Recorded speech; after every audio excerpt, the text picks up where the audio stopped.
Hello everyone, Assalamu alaikum. Welcome back to my YouTube channel. This is another daily life vlog, so let's get started. সকাল সকাল উঠে গেলাম। আসলে তখন সকাল না, বাজতেছিল অ্যারাউন্ড 10 AM। আর উঠেই তো এই যে দেখতেছি যে মুষলধারে বৃষ্টি হচ্ছে। আমি খুবই অসুস্থ গত 2 দিন ধরে, তাই উঠতেও লেট হয়ে গেছিল। আর এই জন্য ব্লগটা এই বেড থেকেই শ্যুট করা। আমি শুয়েছিলাম কতক্ষণ, বাইরে বৃষ্টি দেখছিলাম। শুয়ে বাইরে খুবই বৃষ্টি হচ্ছিল। ওই দিন সারাদিনই বৃষ্টি ছিল, দুপুরের দিকে আবার একটু রোদ উঠেছিল। আজকে যেহেতু শুক্রবার, আম্মু বাসায় আছে। তারপর রান্নাঘরে গিয়ে দেখি আম্মু ডিম সিদ্ধ করতেছে আমার জন্য একটা, যেহেতু আমি অসুস্থ ছিলাম। আর ওদিকে হচ্ছে আম্মু গরুর মাংস রান্না করবে, এজন্য মশলা কষিয়ে নিচ্ছিল। আমি একটু নাড়াচাড়া করে দিচ্ছিলাম সাথে সাথে। আর এদিকে আম্মু সব কিছু রেডি করে নিছে, কেটে কুটে মাংস, তারপর আলু আর যা যা লাগে এগুলো সব আম্মু রেডি করে নিচ্ছে। আর এই যে বাইরে তো এখনও বৃষ্টিই হচ্ছিল। ডিম সিদ্ধ আমার একদম অপছন্দের একটা খাবার। আমি সিদ্ধ ডিম খেতেই পারি না, আমার কাছে কেমন জানি স্মেল লাগে। আমি আম্মুকে মানা করতেছিলাম, দিও না, আমি খাবো না, তাও আম্মু দিয়েছে। শেষে আমি সত্যিই খাইই নাই। মানে আমার খুব বিরক্ত লাগে। আমি খুব বেশি বিপদে যদি না পড়ি, আমি সিদ্ধ ডিম খাই না। আমার এটা একদম অপছন্দের একটা জিনিসের মধ্যে একটা। এরপরে এই তো আম্মু এখানে রান্না বান্না করছে। এদিকে হচ্ছে গিয়ে আম্মু মাংসটা তো হচ্ছে, বসিয়ে দিয়েছিল অনেকক্ষণ আগেই। আর আম্মু এদিকে রুটি বানিয়ে নিচ্ছে। অনেক দিন পর আজকে সাদা আটার রুটি খাবো। আমরা অনেক দিন হচ্ছে গিয়ে লাল আটার রুটি খেয়েছিলাম। এরপর লাল আটার রুটি আর ভালো লাগতেছে না, তো আম্মু বললো যে আজকে সাদা আটার রুটি বানাই। এই তো রুটি আম্মু বানিয়ে নিয়েছে, আর ওদিক থেকে কষানো মাংসটা একটু দিয়ে দিয়েছে। এখন এগুলো খাবো। এরপরে যে চলো একটু বারান্দায় যাই। আমি যে করলা গাছটা লাগিয়েছিলাম আমার আগের ব্লগগুলোতে দেখিয়েছি, ওইখানে দেখো করলা হয়েছে কি সুন্দর ছোট ছোট। এখানে কয়েকটা করলা হয়েছে, আর কয়েকটা হচ্ছে গিয়ে হওয়ার আগেই মারা গেছে। যখন ছোট ছিল তখনই অপুষ্টির কারণে আর বড় হতে পারে নাই, ওই তখনই যে পেকে মরে গেছে, যে দেখতে পারতেছো। আর হচ্ছে গিয়ে কয়েকটা হয়েছে, 3টার মতো করলা হয়েছে, একটু বড় বড়। আর বাকি সবগুলো একদম ছোট অবস্থায় শেষ হয়ে গেছে। এই যে একটা করলা, আর ওই যে ওদিকের দিকে একটা আছে, নিচের দিকে এটা হয়েছে। এগুলো পেরে ফেলতে হবে, না হলে পেকে যাবে, দেখে বোঝা যাচ্ছে। আর হচ্ছে গিয়ে এই তো এখানেও একটা হয়েছে, এটাও মোটামুটি ভালোই বড়, মানে একটু খাওয়ার মতো বড় আর কি। এরপর এই যে নিচের দিকে একটা হয়েছে, এগুলো হচ্ছে গিয়ে সবই পেরে ফেলতে হবে। সব বলতে 3টাই তো হয়েছে, 3টাই পেরে ফেলতে হবে, না হলে আবার এগুলো পেকে যাবে। বাসায় আরও আছে কিছু করলা, ওগুলোর সাথে পেরে 3টা করলা ভাবছি ভাজি করে ফেলবো। এরপর এই তো দুপুরে রান্নাবান্না প্রায় শেষের পথে।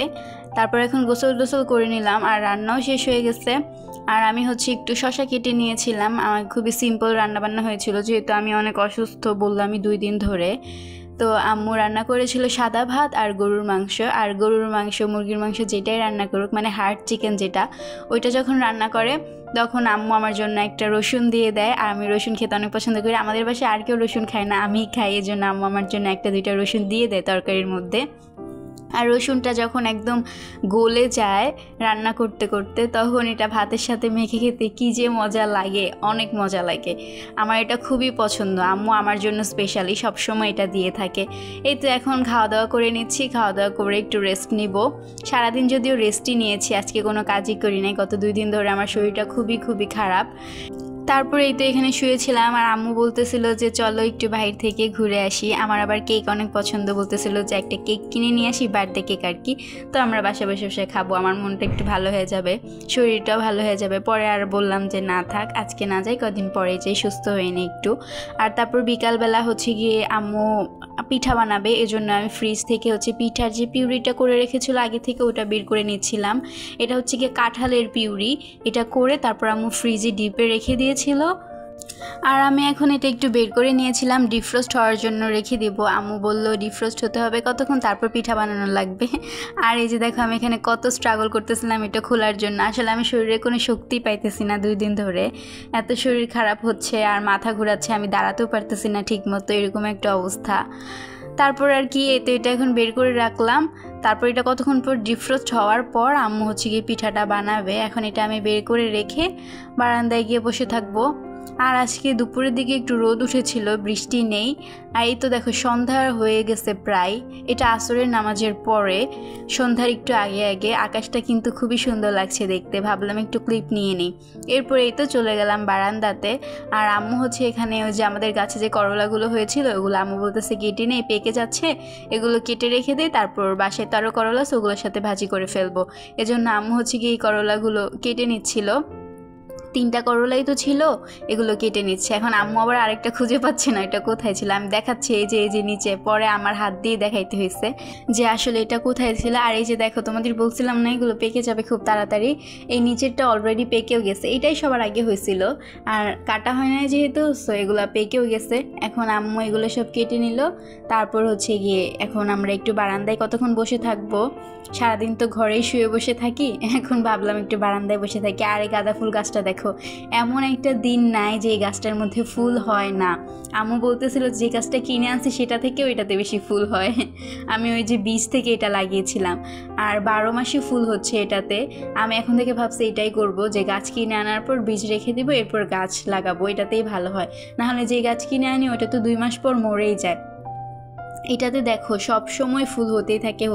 গাছটার কি অবস্থা, বিধ্বস্ত, ঝড় বাতাস একদম মরে টরে গেছে, কিন্তু তাও সব সময় ফুল দিতে থাকে, সব সময় একদম। এখনই মনে হয় 5-6টার মতো ফুল আছে এটাতে, মাশাল্লাহ। এরপর কি বারান্দায় বসেছিলাম কতক্ষণ, সুন্দর মৃদু হাওয়া দিচ্ছিল আর আকাশটাও দেখতে বেশ সুন্দর লাগছিল, তো ভাবলাম তোমাদের জন্য একটু ভিডিও করে রাখি।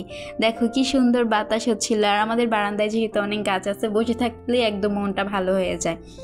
Though I am not a T person, তবুও বারান্দায় বসে চা খেতে কিন্তু ভালোই লাগে। আর এরকম সুন্দর যদি আবহাওয়া হয়, হালকা বাতাস, ঠান্ডা ঠান্ডা বাতাস, আর হচ্ছে কেমন সুন্দর আকাশ, গাছগাছালি, ভালোই কিন্তু লাগে। এরপর আর কি বসেছিলাম, বসে থাকতে থাকতে দেখি আমার এই যে এই গাছটার নাম আমি বলতে পারি না, এই গাছটার একটা ডাল একদম আমার বলতেছিল কলমি শাকের মতো হয়েছে, কলমি শাকের মতো বড় হয়ে একদম নিচের দিকে অনেক ঝুলে গেছে, এটা অনেক বড় আর কি, মানে আমি দেখাতে পারতেছি না। আর তারপর ভাবলাম এটা পেঁচি উপরের দিকে দিয়ে দিই, এই যে পেঁচি উপরের দিকে দিয়ে দিছি।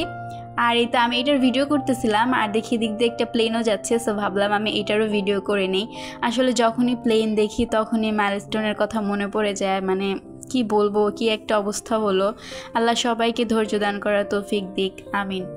এরপর হচ্ছে গিয়ে আম্মু পিঠা বানাবে, কিন্তু আমার হচ্ছে আগেই সুইট কিছু খাওয়ার ক্রেভিং হচ্ছিল, তো আমি একটা চকলেট ফ্রিজে ছিল ওটা নামিয়ে খেয়ে নিলাম, এটা আমাকে একজন দিয়েছিল।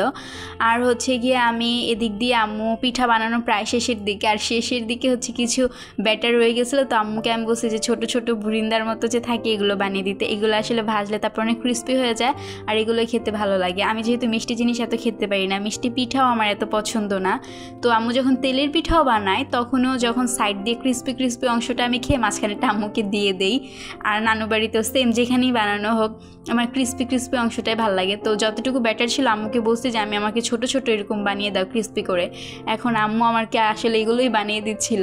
এই তো বানানো শেষ, এখন আম্মু আমাকে আমার বাটিতে দিয়ে দিচ্ছে। তারপর দেখে আরও একটু ব্যাটার ছিল, তো আম্মু বলতেছে এইটা দিয়েও আমি তোমাকে বানিয়ে দিই, তারপর এটা দিয়েও আম্মু আমাকে বানিয়ে দিল। আমি বলছি খাবো আর আম্মু দিবেন, এটা কি কখনো হতে পারে?